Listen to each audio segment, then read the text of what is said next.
Conrad TV, no hearsay. Hey, hey. It's Conrad TV, no hearsay. Hey, hey. It's Conrad TV, no hearsay. Hey, hey.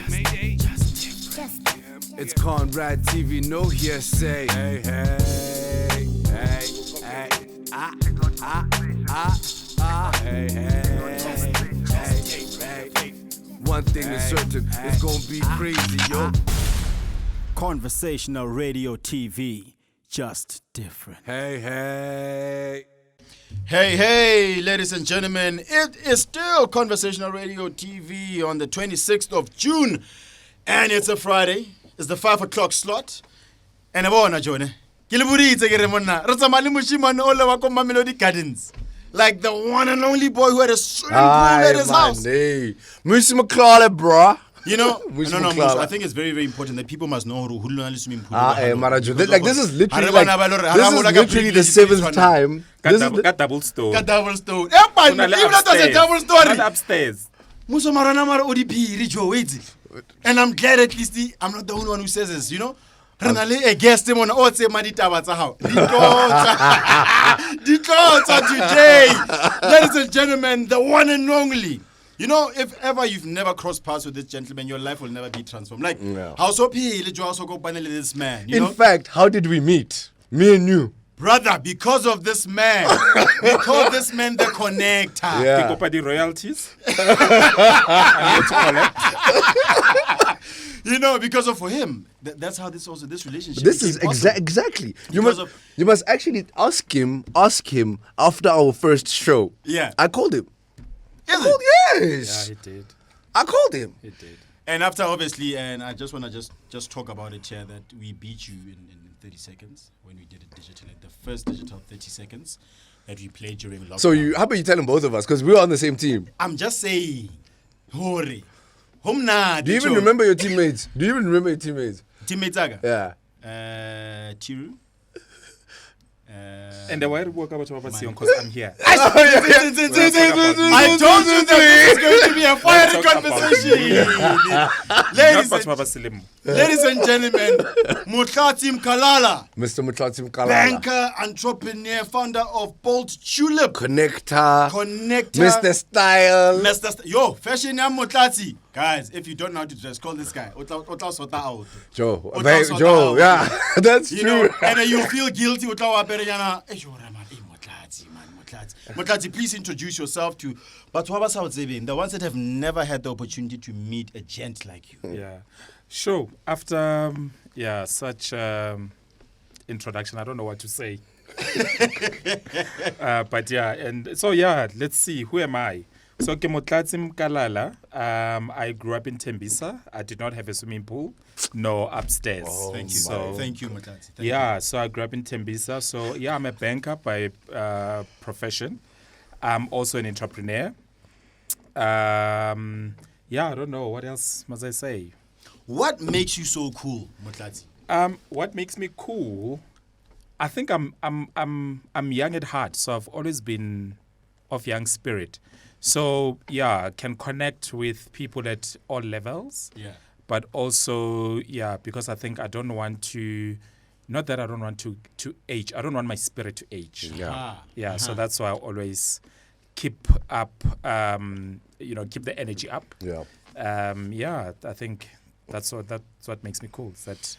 Here's the thing, Motlati. Not you're just, but there's an ethos you live by. Connecting people. Where does that come from? Yeah. So I think maybe largely it's because primarily I'm a giving person. Yeah. And primarily I give without expectations. Yeah. So even the connecting of people is just me, is the extension of me giving. Yeah. And I think probably maybe about 4 or 5 years ago, I started to understand that in actual fact there's value in this thing.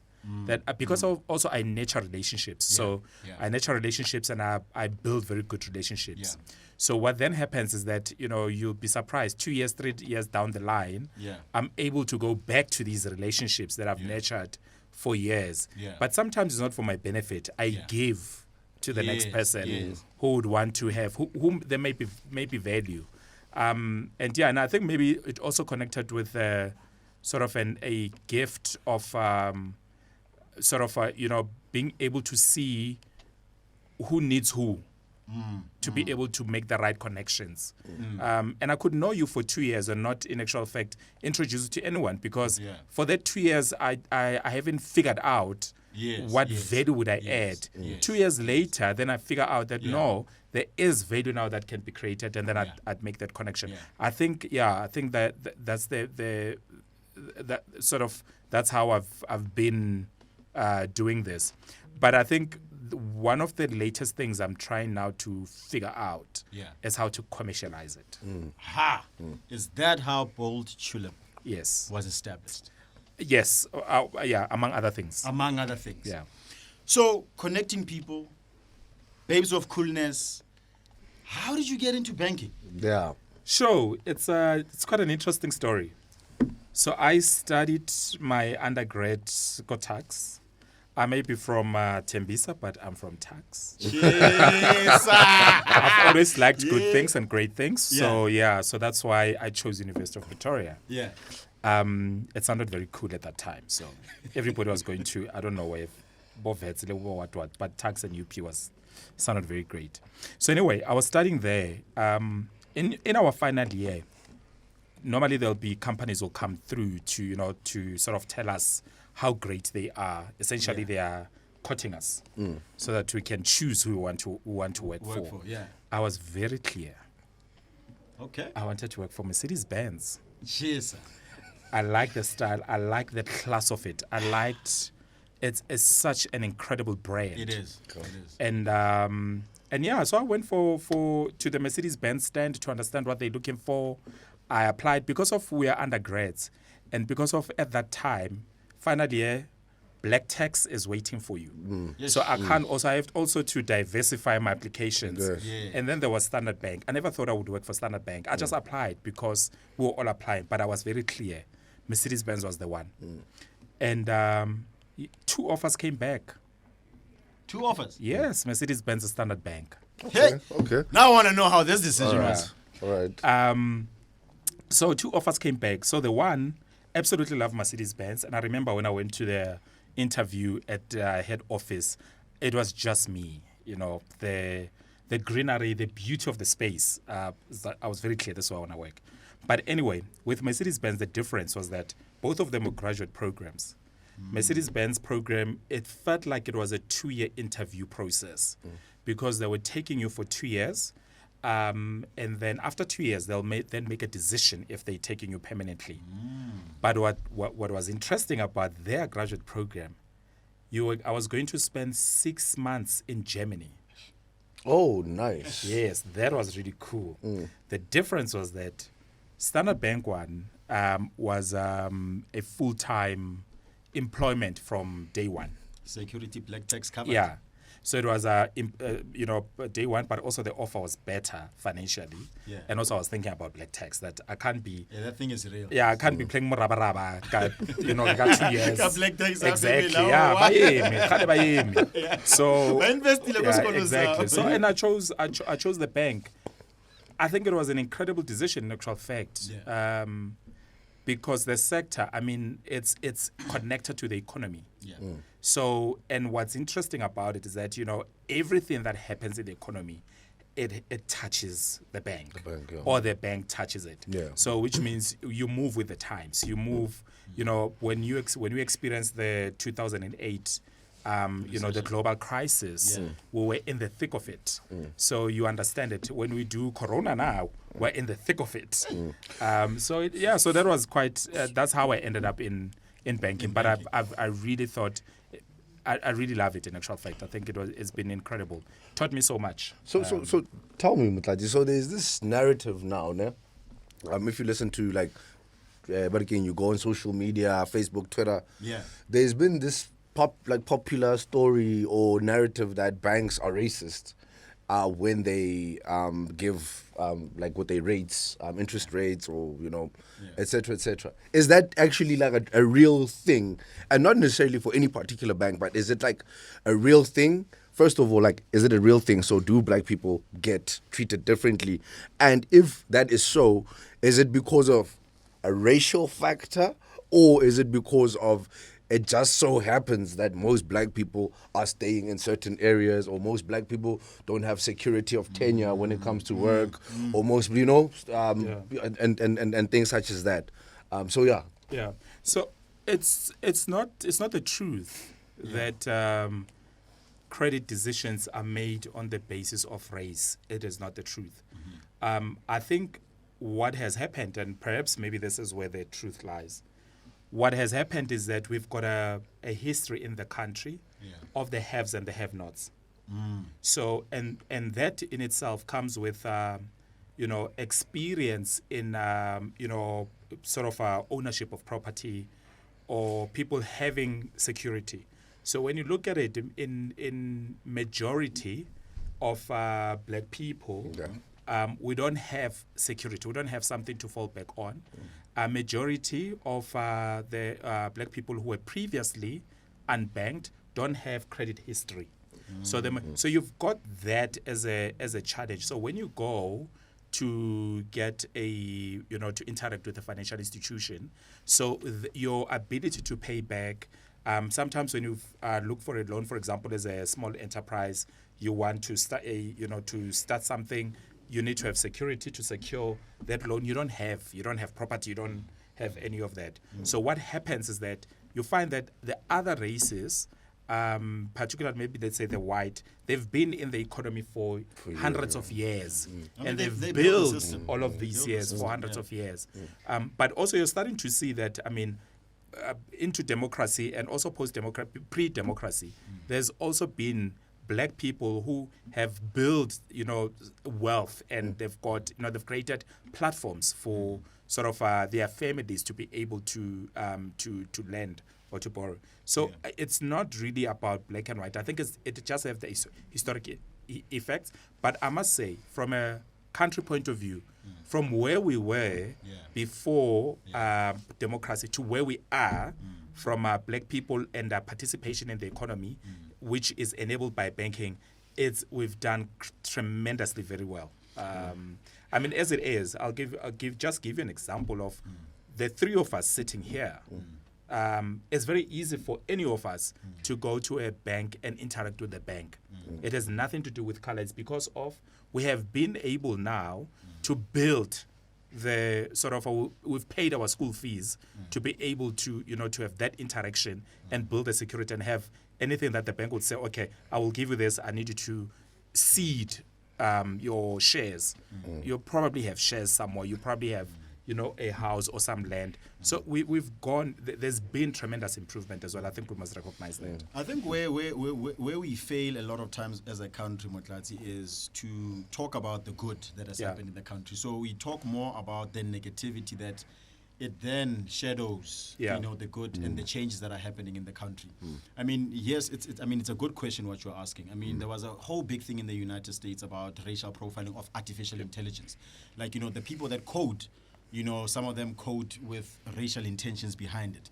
And I was glad that the conversation itself, it's like, hey, we said, hey, it's a red flag, Why is it that artificial intelligence is recognizing black people as gorillas, for example, But I think it's important to continuously have robust conversations that drive to the transformation of the different sectors, And that's why I think even last week I was saying to Muso, my next door neighbor, Afrikaans guy, he shared the Amajuba story with me.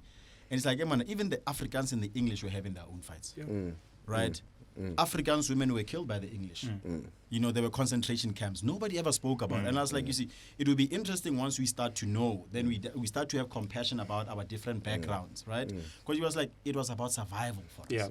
It was a kill or get killed. But I guess in the economy, if we start to actually talk about the good, we'll start to find much more progressive solutions. Exactly. To grow the economy. And here you are in banking and changing the landscape of how even people see banking. Yeah. So and to tie into that, so given the history of black people, and that they do not have credit history, they didn't build wealth, etc.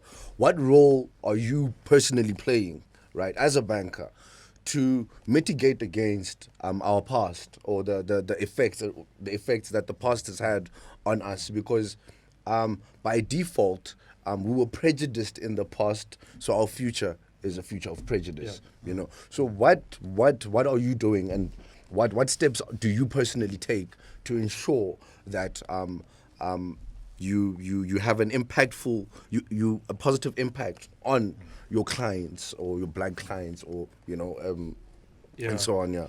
I think for me, I'll just tell a story and differentiate between two families or two people. I was raised by by my mother, and so we grew up in a shack, and then we got an RDP house. As a single, so this is a black single parent. Similarly, there is a white single mother who is raising kids. So the difference between my mother and this white mother is that she's got the property from as an RDP house that she's been given. When she's got given this property, which we already had land and the house on top of it, it had value. But she did not know how to access the value that sits within that property. So as a result, chances are, well, not the chances are, which is a fact, when I needed to go to university, I didn't have money to go to university. So I finished matric and there was no money. The difference, here's the difference. The difference with the white mother, she'll probably know that there is value in this property. She's going to go and mortgage this property to be able to pay for the medicine or the medical degree for her children. So when the children finishes their schooling, they don't owe anyone. But she sorted it out via this property that she has. So the difference now is that, and I think the power is in the knowledge. It's teaching people about the value of the properties that they have and what they can do with it and how they can access it to be able to build what they want to build. Even from an entrepreneur, person wants to start a business. They already have a capital base. It's just understanding that I can go and remortgage this capital base and find money. Maybe I want 50,000, but this house is worth 400,000. I just want 50,000. I can access it. Collateral. And go build a business and then pay it back. And by the way, this will be the cheapest form of credit, but it's a healthy credit because it's producing results, right? It's not an unsecured loan, as an example, where people just get a loan for just to buy champagne or use a credit card to buy champagne, as an example. So for me, the difference or what I value is the education. Constantly teaching people on how they can further access what they have, because it's there and information is there. That's the difference. And I think for me, if we keep on showing people the better way of doing this, I think we would win. Maybe another example I can give you is if you think about stock fails. So Huge market. a huge market. I mean, it's worth 800 billion. These are people who are saving informally. So when people go and join stokvels, they go and join stokvels sometimes because of, I want to be able to save so I can have access to the money in December, but I don't want to put it in a bank account because I have access to it anytime. Yeah. When we've got this group saving where we give you money, where will be 10 of us or 12 of us. January refer when I chelete, February we give the other one, March na choose December. Yeah. December high feature, I've saved 12,000 rands. And if I didn't use this system, I would not have saved. That in itself, it's a form of people building discipline and building wealth, right? Now we have to take it a step further and say, how do we use the strength of the group and the balances that sit in the group to access funding as a group? You see, I think, sorry, Musa, you just spoke about a system, right? There are different systems depending on which, environment that you are talking about. The corporate environment, the 7 to 10 LSM, corporate culture. The informal sector, then they operate differently. But there's a saving culture, clearly. If there's a stockville that's saving billions, Savings. there's a big saving culture. But then, then there are other narratives that black people don't know how to save. Yeah. Those are other narratives that are out there in Twin. But collective information Now, here's the other thing. Then, Mutati, na ke tswa ko Tembisa, I get educated. Never again, umpone kile ko Tembisa or ko Mafike to go and educate. Because now I've got this wealth of information. You know, is there an opportunity, right, to package information that is easily relatable to Mototso and Kokasi? Yeah. You know, and is there a way where corporates can partner even le dikolo? Is there an opportunity to partner le dikolo? Go ruta bana ka dilo tse at an earlier age? This Is there an actually, opportunity? this actually ties in with what Lina is asking. She's asking, are there bridge programs for young and old black people to build things like credit history and such things? Yeah. So there's lots and lots of resources out there that teaches people on how to build credit history and how to, how to think about money. They are there. I think the challenge is sometimes how do I put it? I need to put it in a very respective manner. Yeah. I think sometimes we wait for someone to give it to us, but it's there, right? That's the one. It's there. Information is there. It's how do we make sure that people access it? That's the first. The second one is that we don't also have to wait for corporates to do anything, because I think this waiting game, that's our problem. We're waiting for someone to do something.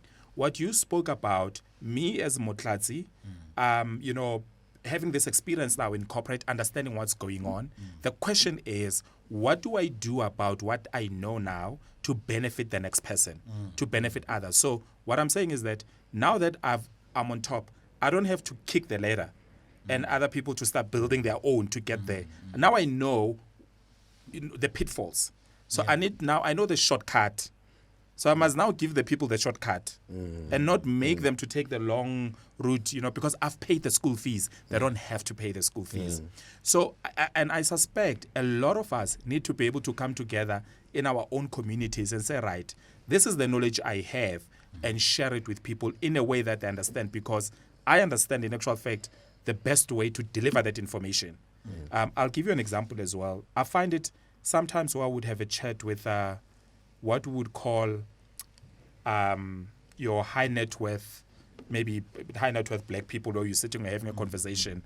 I find that sometimes when I use the stories that they can relate to of their backgrounds, they appreciate the information much better because we connect. It's relatable, right? Yeah. And for me, that's the way that we should be thinking about these things. Yeah. And on a separate note, I was listening to the other radio station. I don't know if I can mention it, but I was listening to it. I don't know if I can mention it. You can mention it, yeah. So Azania was yesterday. In actual fact, they were talking about homeschooling and some such an expensive exercise. Well, it's expensive because I can rent the burbs. Then it's expensive. But collocationing, I'll tell you what I'm going to tell you. Yeah. It's things we grew up with, which actually they form part of schooling. No. Teaches kids to count. Yeah. But we don't see it in that way. Because in actual fact, and she was saying, one person was telling the story that having to play with a 3-year-old, because the mother and the child are connecting up because of Corona, now says, okay, what do we do?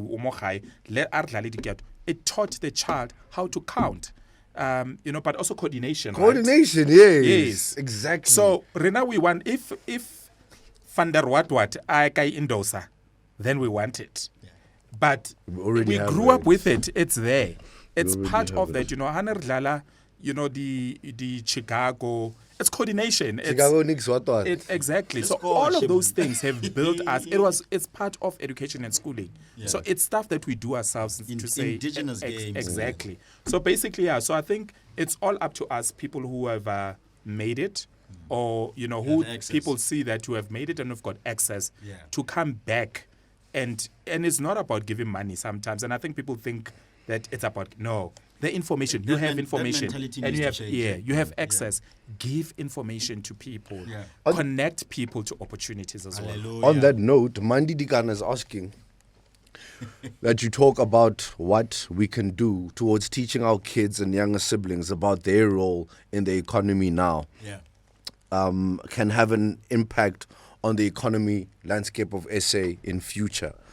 And he says, how do we best teach, considering we're also facing our own struggles? Yeah. So, and I think the other thing, remember, so there's a saying that says, don't let a good crisis go to waste.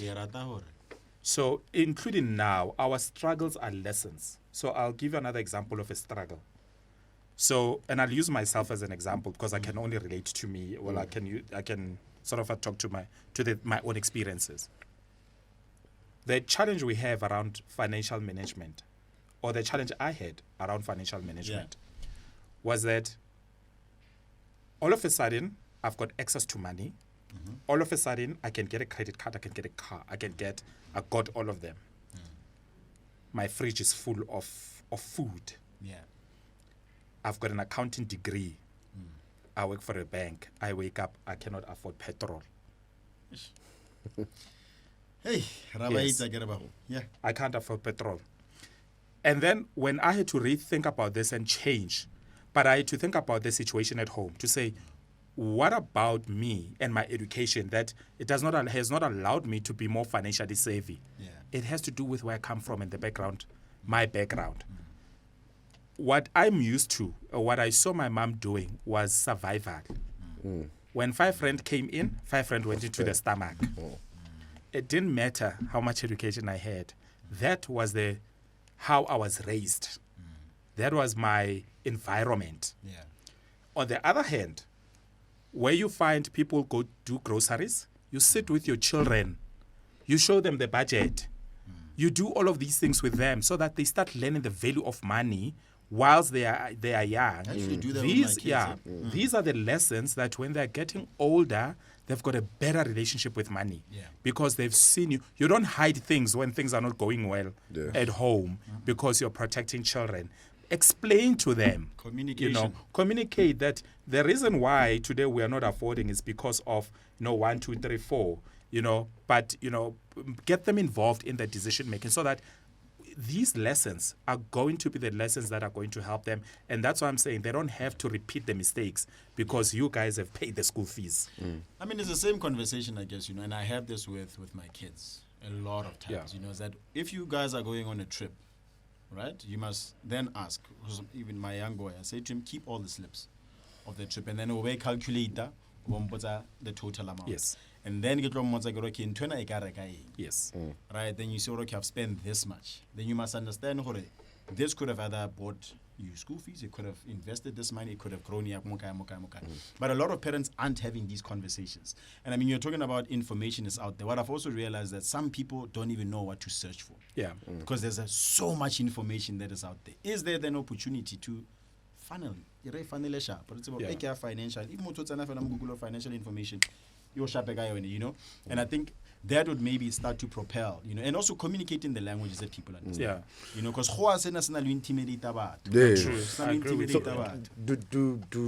the banks offer like workshops and like financial literacy? Yeah, no, there is. I mean, and I think that's why I'm saying we have to be very grateful as well about where we are from where we come from. So we also have good legislations. So, I mean, banks are compelled as well to spend some of their income into financial literacy programs and teach people about money, how to save without advertising. This is not you advertising yourself. So I think they are required to spend about 1% of their net revenues on consumer education. And so sometimes when you open Daily Sun, you'll find that there's a financial education literacy. There's articles there. There's things. There's characters that have been built to You listen to Radio Lesedi, Ukozi FM, and all of that. You find that there's programs that have been built for financial literacy. So there's work that has been done, and I know as well that we ourselves we used to run a program at some point where we did radio stories on financial management because we knew those 15 minutes, they are so popular that you would wait quarter to 8. Actually used to do and that's how how I grew up. Yeah. With my mother, quarter to 8 story. We'd listen to that story. So you build those in the language of you know of our parents or our people, Yeah. and they understand better. But there's a lot more that we can do. But what I'm saying is that we must not wait for corporates to do stuff. We can do these things. We just need to figure out the how and make sure that we Mazi's asking you that as a person who is fresh into the workplace, and like you say, money is new, how do you begin to develop personal wealth without the knowledge of stocks, forex, etc.? Where does one start? Hey, the stock o thoma gole. O thoma gole, o ke se wa bona sophistication. O thoma go di stock. That is like emanyana. Wait. Be butle le di shares and what have you. I think there's disciplines you have to build first. And these are disciplines of saving or paying yourself first, right? Yeah. So you find that people, you get a first salary, you blow it. Yeah. You will never learn how to save. Yeah. Your first salary, 20% of it, you must put it away like as if it does not exist. That is a discipline. It will teach you. That will be how you start creating wealth for yourself. Yes, but you can't say, no, you emela increase ya gore tlo save. Once you cannot save, You can't say. You cannot it's save. gone. Huile. Yeah. So when you start, if you earn 1,000 rands, take 200 rands and put it aside, and tell yourself your salary is 800. Yeah. And your life must revolve around the 800. Hey, that is true. And then that discipline. 200 does not exist. Yeah. Yes, you put it away. That's how you start. Because for you to have the excess money to buy stock, where are you going to find it? You've got these savings. And also remember, us black people, unfortunately, we've got other challenges. How ka tlhokofala motho? That's where now the problem starts. Because Hey, the funeral where- mona di a yeah, costa. because when who's working, nna motlatsi who's a banker, go high, everyone, ba sheba wena. Go go nona le tšhelete. Why is it that this thing happens, Mutlatsore? If Oberega go bank, it's like, we're talking about how much every time on legal advice. Yeah, exactly. How about a bank? You own the bank. Like that money. Yeah, it's like you can even when people you hear people when they ask you money, you say I cannot chelete. They're like, it doesn't make sense to them. Or what do you mean? Tjhelete e ngata ko bankeng. Exactly. So so those things I'm talking about. If you learn to save earlier, even if an unforeseen circumstance, something happens, you don't have to go and borrow money because that's the start of problems. You already have savings that you can dip into and work on. The moment oya okadima chelete for funeral, you are gone. There is no turning back. You're going to pay money that doesn't exist, that you can't show anything on it because opatetse funeral. That's the one thing. The other second piece, I think, for us, and I like the question of this guy, which there's something that he's not saying, but I'm going to say it, where there's this guilt. So we spend money or fix our issues of our families of the past because of this guilt we have of I'm the one who's working. Everyone else is not working. Therefore, I need to carry everyone. But you want to carry everyone at the same time. You know, you don't pace yourself for okay, let me give myself 10 years. And then 1 year, I build this. But I can keep on saying no to people because I can't afford it. The second year, maybe I can start dealing the 20% issues. The third year, I can deal the 40%. The first year, obereka. Everybody wants everything. It's only your first day of working. Immediately, your credit card is at max. Your unsecured lending is at max. All of those things are at max. And then those things, they start creating issues in the long run. Bona, now I know what you are talking about when this. It's not an easy thing. Yeah. Also, to say no to a family member, you know, as your brother manager on support, you know, and then others, baby, obviously they don't take more responsibility. You know, it's like that guilt spending. But I guess also what you're speaking about, it's learn to say no. Yeah. Learn to say no. As hard as it is. It ties in back to the discipline, Chad. Yeah. But also remember, you know, sometimes, again, rata o jara matata batho. And when I say rata o jara matata batho, my brother, o tsamaile a ba le ngwana. Ke batla nka matata a ke wa jara ebe matata a ka. Motho o mogolo who made the decision. Yeah. Who made the decision and ke re go ba le ngwana.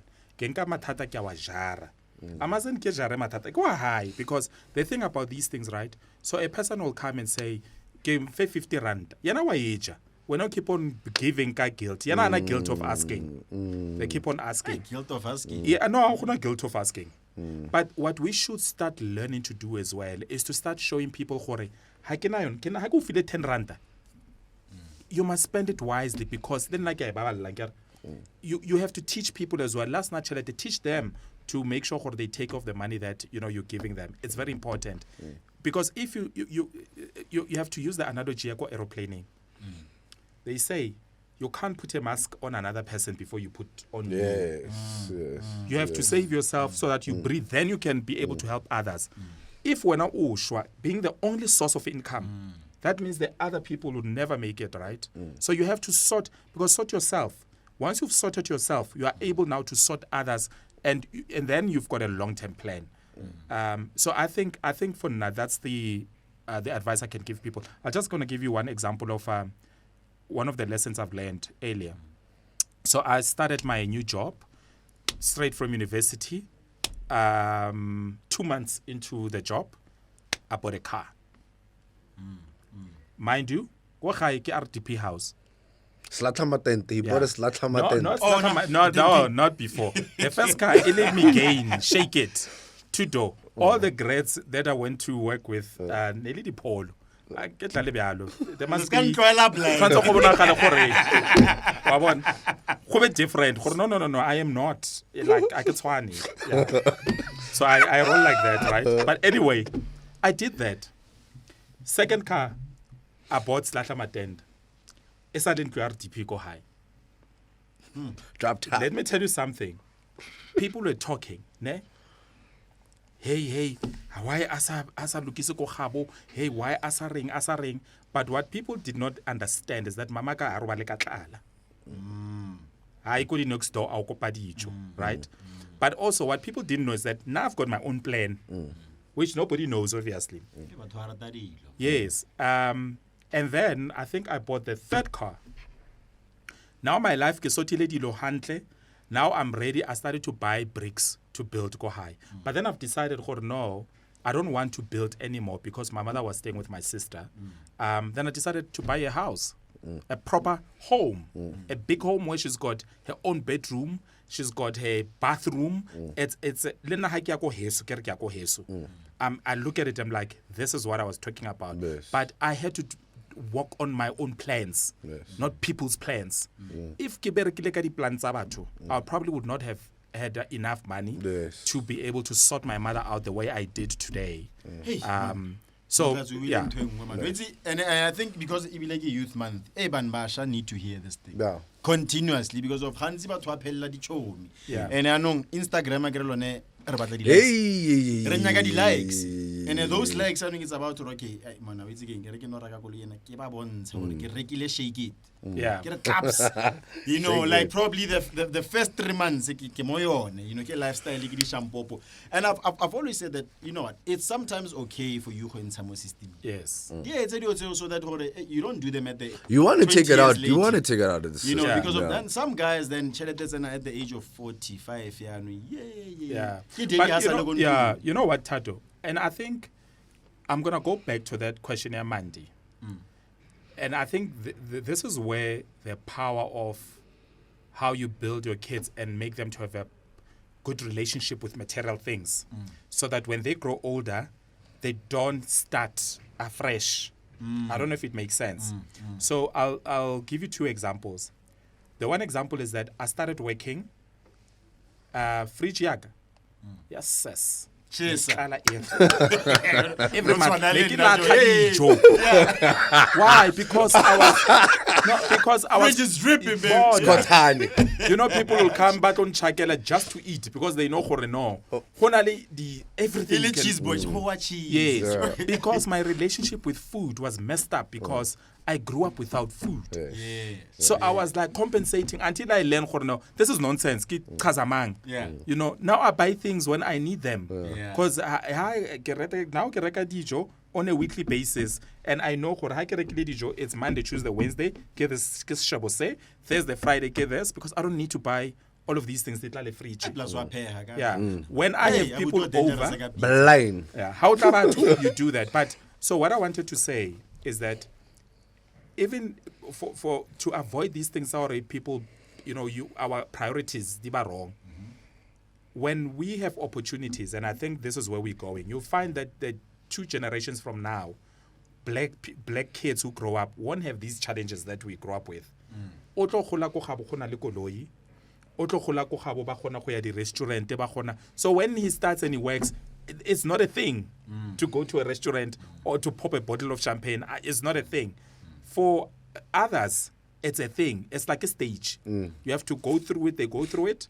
Others get out of it. Others, they can't get out of it. They create a marriage. The last thing, I also don't think we must always say we must sort of say people's choices are wrong and your choice is wrong, my choice is right. We don't know. When a person buys a car, doesn't mean it's better to buy a house. And we're telling them, don't buy a car. Let's stop doing that. And even now you can see, for example, generationally, the generations they won't own houses, but they will own cars because they don't want to be bogged down. They were about I want to switch my life and leave Joburg and be in Durban and What stay if I wanna work for overseas? 2 years, yes, or Yeah. I'll go work overseas. But I find other ways of investing my money. Yeah. Property is not only the only thing that's there to invest in. So we mustn't as well to say, people's your choice. Like, people are saying, why you reka this and kabo reka ditena? Ke jeng biano nna ha ke reka ditena. Because of people are Yes. projecting. Yeah, They're yeah, projecting yeah. you Ke know. 350 ko reka ditena until when? And then what must I eat? You see? Speaking about Ditena Mutlatsi, so I know that banks believe in bricks and mortar. They bank buildings that are bricks and mortar. And I was having a chat with one of my clients and a mate of mine who's in the space here, building technology. Apparently, what is the reluctance of banks to bank new building technology, like house study container? Because in the long run, it works out cheaper, and for me, as let's say I'm a black entrepreneur, I can afford some land. I know that let me buy some land, build beautiful houses at a lower cost, and then rent them out to people.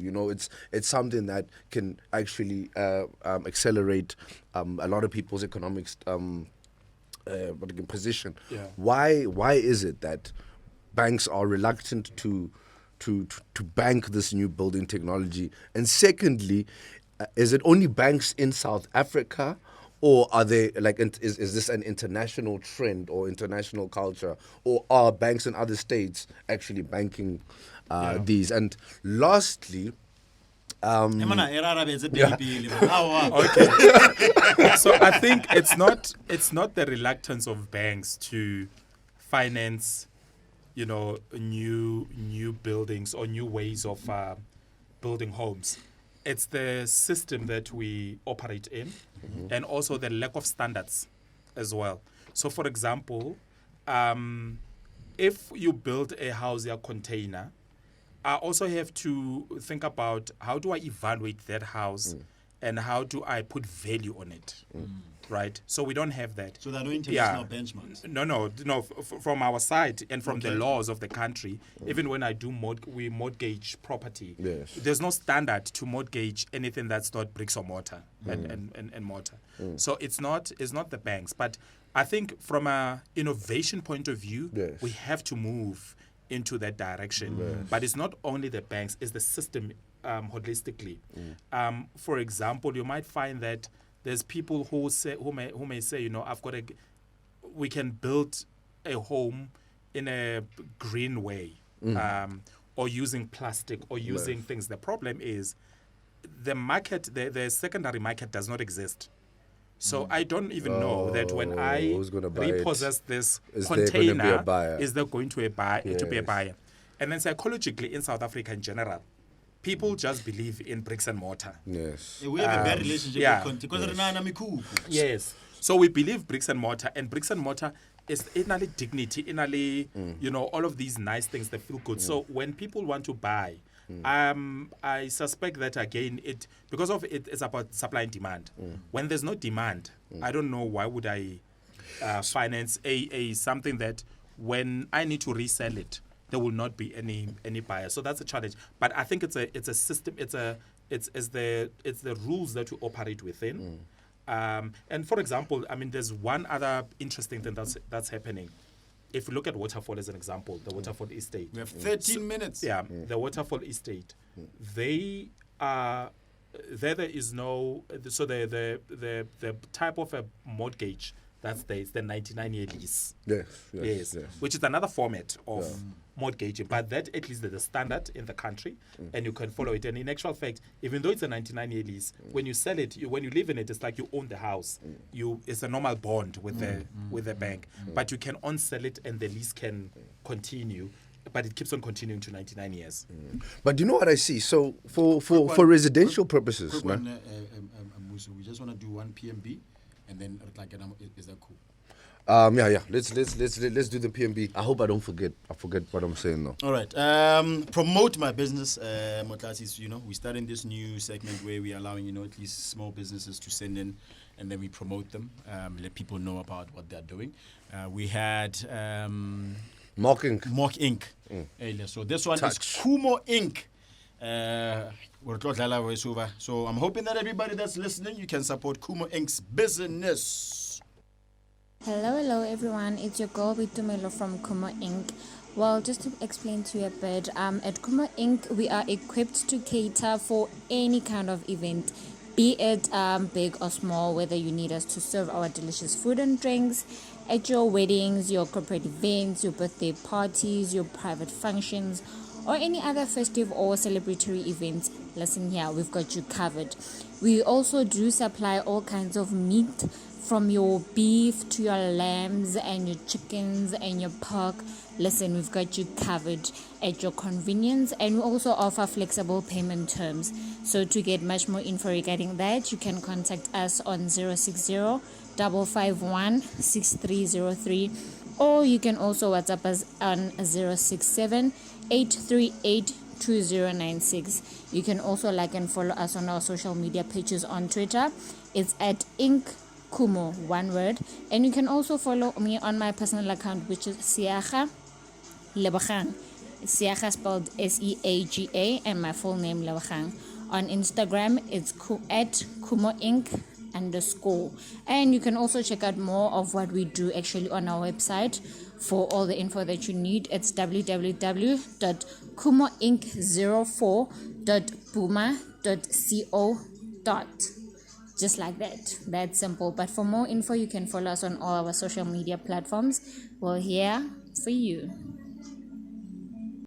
Beautiful. That was Kumo Inki, Horegiswa Dijo, and Anungara Bank Kabileki Mogule Flexible payment terms. So we'll post all of that on our pages, Facebook and Instagram. As I was saying, sorry Kumo Inc. Thank you so much. Listen. So you mentioned that there's no secondary market for the houses, that there may be no secondary market. There's a possibility of that. But I think that's okay. That's all good and well, and particularly true when it comes to your residential housing, residential buildings. But one thing I've seen is that I've seen a rise in this type of building technology being used for student accommodation, which is a very huge problem in our country, and banks not necessarily banking, them not being bankable.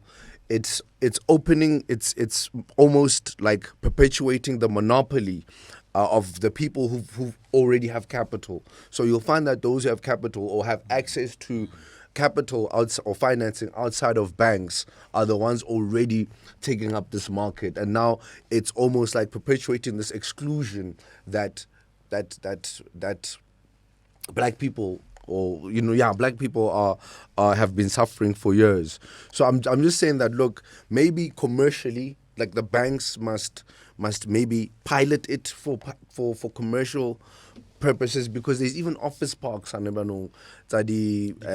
Yes, you know what I mean. Little container and stuff like that. There's a company that I know that actually builds office space in Yana, or like maybe a hub in Yana, whereas your 27 entrepreneurs. boxes in Melville, actually. That's Yeah. it. You see what I mean? So just So, yeah, remember, it doesn't mean that these things are not financeable.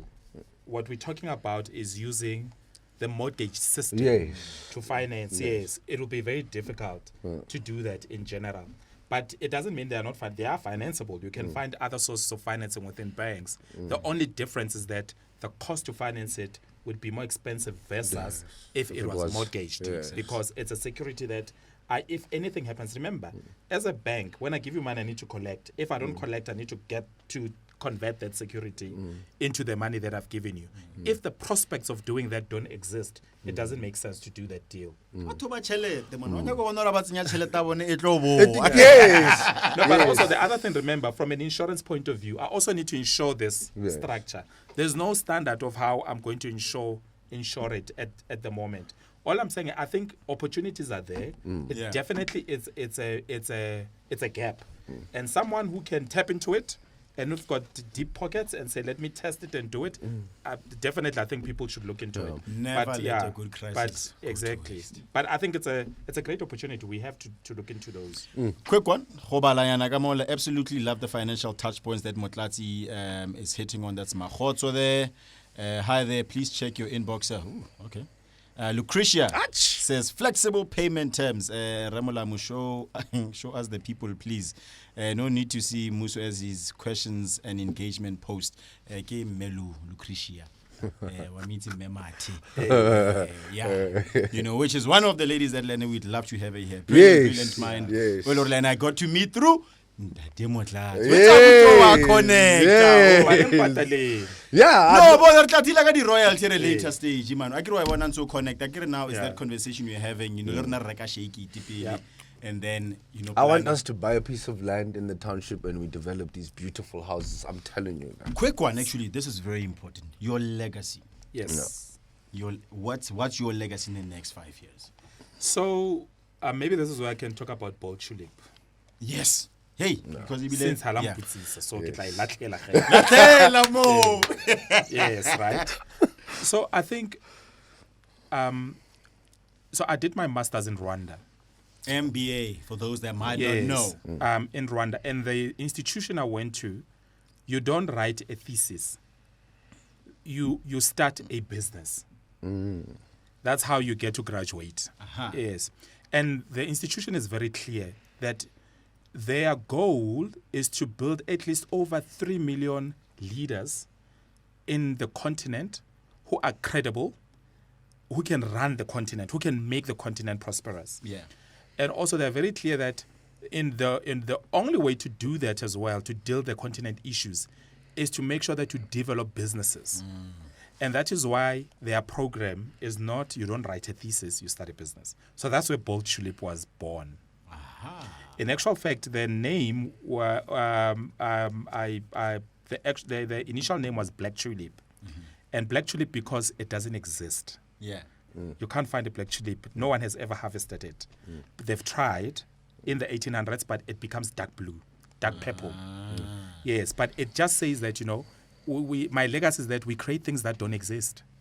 You have to start things that don't exist, that people would look back and say, wow, this did not exist. But in any case, so the legacy really is about what I've seen and how I started the business from the institution was that there's a lot of SMEs who are really, really trying and who want to be successful.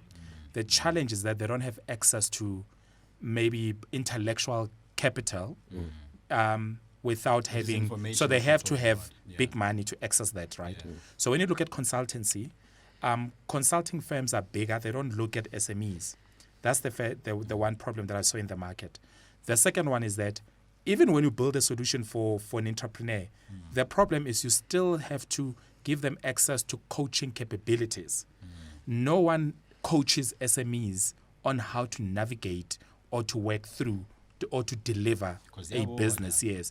All you would do, you go to incubators and there's a 5-minute sort of a process you go through. But because of my knowledge and my experience in corporate, and me having gone through and had access to executive coaches, I understand the value of a coach from taking you to, being on A and lifting you to Z, because all we do is to tap to the inner talent, that raw talent, and make it come out so that you can sort of bank it. So I thought that was one of the sort of the gaps. So mine really is to make sure that I help SMEs propel them to, as Paza Shop, to become a big grocery chain. And that will be the legacy, is to make sure that, people are able to get, to create the impossible. Well, Chulipi man must have a show. Yeah. It must. So it must. I'll do that, yeah. Yeah, man, right. Drop a fella as a young hint. Yeah. And So it's to be continued. Yes. To be continued. Wait. Season 2. Before the Kuala Ask him who his 3 attorney minutes. is. Ask him who his attorney is. Ding ding. Tim tim. Who's your attorney? I can give Mara Obatla free advertisement. This one likes free I am not an influencer. Like an influencer. No. But in all honesty, no, he is. He's been very great in helping me to put this together. He's an incredible person. But also, the important story about this, it's when you go for services or you go for someone, go for a person who's got credibility. Who would deliver? Not into no. Not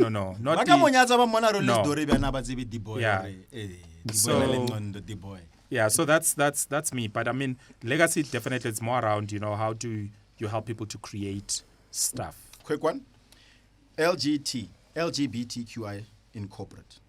Is it important for people to educate themselves about the space? Yeah, I think because it's part of diversity. So in order to have a diverse culture and also sensitivity, people have to educate themselves around it. But also remember, and I'll talk about corporate, but in general, even if you think about, if I'm a policeman, I have to deal issues of LGBTQI. I need to understand and know and learn. Similarly in the workplace, because remember, in the workplace, what could happen? A person today could be, and then 3 months' time, Samantha. Because maybe they are transgender and they've gone through a transition. So which means your relationship with the person as an employer or as a line manager would be different. But also, you have to understand those things. But also, I could be a manager who's got a different religious beliefs.